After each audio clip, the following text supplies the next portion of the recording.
بسم اللہ الرحمن الرحیم۔ السلام علیکم ورحمۃ اللہ وبرکاتہ۔ محترم سامعین، آج ہم آپ کے سامنے دارالعلوم دیوبند کے عہدہ صدارت سے متعلق ایک ڈاکومنٹری پیش کر رہے ہیں۔ امید ہے کہ تمام سامعین ہماری اس کاوش کو پسند کریں گے۔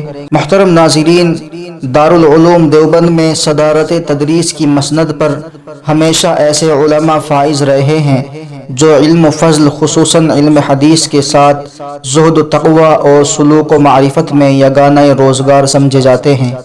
طالبان علوم نبوت ان حضرات سے علوم ظاہری کے ساتھ ساتھ باطنی فیض بھی حاصل کرتے ہیں۔ دارالعلوم کے اس عظیم منصب پر سب سے پہلے حضرت مولانا محمد یعقوب نانوتوی رحمۃ اللہ علیہ فائز ہوئے۔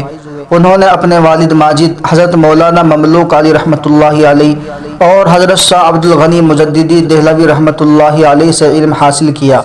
حضرت مولانا محمد یعقوب نانوتوی رحمۃ اللہ علیہ 13 صفر المظفر 1249 ہجری مطابق 1834 عیسوی کو نانوتے میں پیدا ہوئے۔ منظور احمد، غلام حسین اور شمس الضحیٰ ان کے تاریخی نام ہیں۔ قرآن مجید نانوتے میں حفظ کیا۔ محرم 1260 ہجری مطابق 1844 عیسوی میں، جبکہ ان کی عمر 11 سال کی تھی، ان کے والد ماجد ان کو دہلی لے گئے۔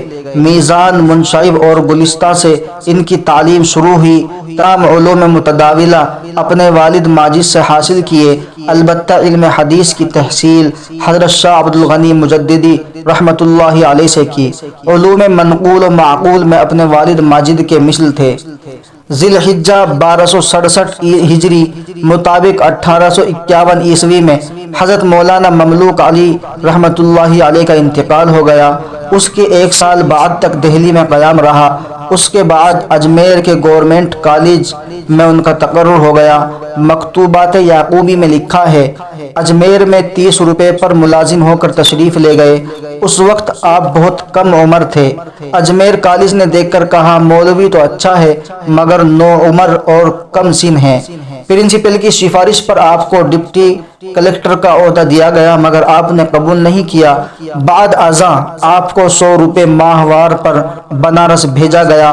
وہاں سے 150 روپے کی تنخواہ پر ڈپٹی انسپیکٹر بنا کر سہارنپور میں تقرر ہوا۔ یہیں غدر کا واقعہ پیش آیا۔ اس زمانے میں نانوتے میں قیام رہا۔ سرکاری ملازمت سے استعفیٰ دے کر سبکدوش ہو گئے اور میرٹھ میں منشی ممتاز علی کے مطبعے میں ملازم ہو گئے۔ سوانح قاصوی میں خود لکھتے ہیں، منشی ممتاز علی صاحب نے میرٹھ میں چھاپا خانہ قائم کیا۔ مولوی محمد قاسم صاحب کو پرانی دوستی کے سبب بلا لیا۔ وہیں تصحیح کی خدمت تھی۔ یہ کام برائے نام تھا، مقصود ان کا مولوی صاحب کو اپنے پاس رکھنا تھا۔ آ کر اس زمانے میں بریلی اور لکھنؤ ہو کر میرٹھ میں اسی چھاپا خانے میں نوکر ہو گیا۔ 1283 ہجری مطابق 1866 عیسوی میں دیوبند تشریف لائے اور یہاں صدارت تدریس کی مسند پر فائز ہوئے۔ دارالعلوم دیوبند کے پہلے شیخ الحدیث تھے۔ ان کے فیض و تعلیم و تربیت نے بہت سے ممتاز علماء پیدا کیے جو آسمان علم و فضل کے آفتاب و مہتاب بن کر چمکے۔ 19 سال کی مدت میں 77 طلباء نے آپ سے علوم نبویہ کی تحصیل کی، جن میں مولانا عبدالحق پور قاضوی، مولانا عبداللہ امبیٹوی، مولانا فتح محمد تھانوی، شیخ الہند مولانا محمود حسن دیوبندی، مولانا خلیل احمد امبیٹوی، مولانا احمد حسن امروہوی، مولانا فخر الحسن گنگوہی، مولانا حکیم منصور خان مراد آبادی، مولانا مفتی عزیز الرحمن دیوبندی، مولانا اشرف علی تھانوی، مولانا حافظ محمد احمد اور مولانا حبیب الرحمن عثمانی رحمہم اللہ تعالی جیسے مشاہیر اور یگانہ عصر علماء شامل ہیں۔ حضرت مولانا یعقوب رحمۃ اللہ علیہ اور ان کے تلامذہ کے فیض تعلیم کو دیکھتے ہوئے اگر یہ کہا جائے تو مبالغہ نہ ہوگا کہ اس وقت ہند و پاک، بنگلہ دیش، افغانستان اور وسط ایشیا میں جس قدر علماء موجود ہے، ان کی بڑی تعداد اسی خانہ علم کی فیض یافتہ ہے۔ ان کے حلقے درس کی نسبت اشرف السوانح میں لکھا ہے کہ حضرت مولانا محمد یعقوب رحمۃ اللہ علیہ جو علاوہ ہر فن میں ماہر ہونے کے بہت بڑے صاحب باطن اور شیخ کامل بھی تھے۔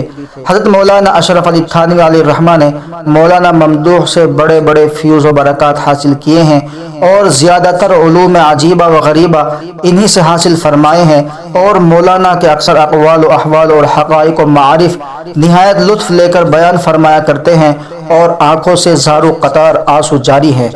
حضرت مولانا محمد یعقوب رحمۃ اللہ علیہ نے حضرت حاجی امداد اللہ مہاجر مکی سے سلوک و معرفت کے مقامات طے کیے تھے۔ اکثر جذب و کیف کی حالت طاری رہتی تھی، دنیاوی علائق کی جانب مطلق توجہ نہ تھی۔ انہوں نے جو خطوط اپنے ایک مرید منشی محمد قاسم نیانگری کے نام لکھے ہیں، وہ سلوک و معرفت کا مرقع اور حقائق تصوف کا دستور العمل ہے۔ سالک کے لیے وہ ایک جامع ہدایت نامہ ہے۔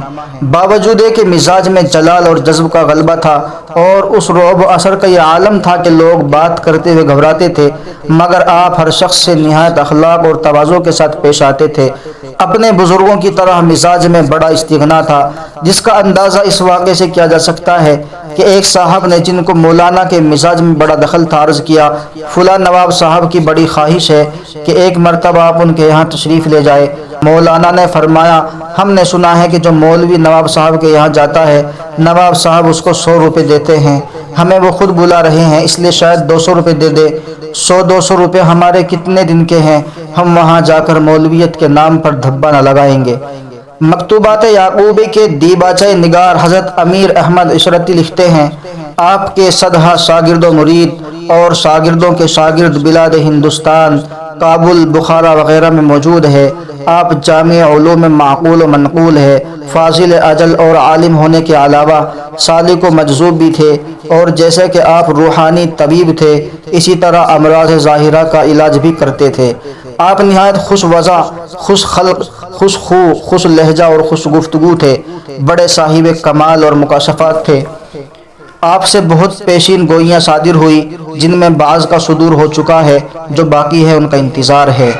آپ نے 2 حج کیے۔ پہلا حج 1277 ہجری مطابق 1860 عیسوی میں حضرت مولانا محمد قاسم قدس سرہ کی معیت میں کیا گیا۔ حضرت مولانا مظفر حسین کانہلوی اور حضرت حاجی محمد عابد دیوبندی رحمۃ اللہ علیہ بھی ساتھ تھے۔ یہ سفر پنجاب اور سندھ کے راستے سے کیا گیا۔ بیاض یعقوبی میں خود انہوں نے اس سفر کی مفصل یادداشت لکھی ہے۔ دوسرے حج کے لیے 1294 ہجری مطابق 1870 عیسوی میں تشریف لے گئے۔ اس مرتبہ بھی علماء کی ایک بڑی جماعت کی معیت رہی۔ حضرت مولانا نانوتوی رحمۃ اللہ علیہ، حضرت مولانا گنگوہی رحمۃ اللہ علیہ، حضرت مولانا محمد مظہر نانوتوی رحمۃ اللہ علیہ، مولانا محمد منیر نانوتوی رحمۃ اللہ علیہ، مولانا حکیم ضیاء الدین رامپوری رحمۃ اللہ علیہ، شیخ الہند مولانا محمود حسن دیوبندی رحمۃ اللہ علیہ وغیرہ حضرات کے علاوہ اس مقدس قافلے میں تقریباً 100 آدمی تھے۔ مولانا جمال الدین بھوپالی حضرت مولانا مملوک علی رحمۃ اللہ علیہ کے شاگرد تھے۔ انہوں نے اسی تعلق کی بنا پر حضرت مولانا رحمۃ اللہ علیہ کو ایک بڑے مشاہرے پر بھوپال طلب فرمایا، مگر آپ نے دارالعلوم دیوبند کی قلیل تنخواہ کے باوجود دارالعلوم دیوبند سے ترک تعلق کو پسند نہ فرمایا، اور اپنے بھانجے مولانا خلیل اختر امبیٹوی کو بھوپال بھیج دیا۔ مولانا یعقوب رحمۃ اللہ علیہ شعر و شاعری سے ذوق رکھتے تھے، گمنام تخلص تھا۔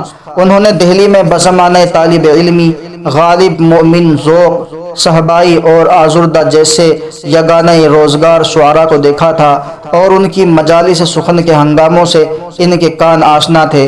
اپنے ایک خط میں اپنے مسترشد منشی محمد قاسم کو مشورہ دیا ہے، درد سودا اور ذوق کے کلام کو پڑھا کرے، اس میں درد و اثر ہے۔ مولانا کا فارسی اور اردو کلام بیاض یعقوبی میں درج ہے۔ اشعار میں قدرت کلام کے ساتھ سوز و گداز اور درد و اثر پایا جاتا ہے۔ تصانیف میں 3 رسالے ان کی یادگار ہیں۔ سوانح قاسمی اگرچہ بہت مختصر سوانح حیات ہے، مگر زبان و بیان اور حالات و واقعات کے لحاظ سے بہت قابل قدر ہے۔ ان کا دوسرا مجموعہ مکتوبات یعقوبی ہے، جو 64 خطوط پر مشتمل ہے۔ خطوط استفسارات کے جواب میں لکھے گئے ہیں۔ ان میں راہ سلوک کی دشواریوں کا حل، مسائل شرعیہ کا ذکر اور طریقت و سلوک کا دستور العمل بیان کیا گیا ہے۔ تیسرا مجموعہ بیاض یعقوبی ہے۔ یہ سفر حج کے حالات، کتب احادیث کی اسانید، منظومات اور عملیات وغیرہ پر مشتمل ہے۔ آخر میں طبی نسخے درج ہے۔ حضرت مولانا اشرف علی تھانوی علیہ الرحمہ نے دونوں مجموعوں پر حسب ضرورت حواشی تحریر فرمائے ہیں۔ وفات سے چند دن پہلے وطن معلوف نانو تشریف لے گئے تھے۔ وہیں بمرض طاعون 3 ربیع الاول 1302 ہجری مطابق 1885 عیسوی کو داعی اجل کو لبیک کہا۔ اللہ تبارک و تعالی حضرت مرحوم کی مغفرت فرمائے، درجات بلند فرمائے، حضرت کے فیض کو تا قیامت جاری اور ساری فرمائے، آمین یا رب العالمین۔ السلام علیکم ورحمۃ اللہ وبرکاتہ۔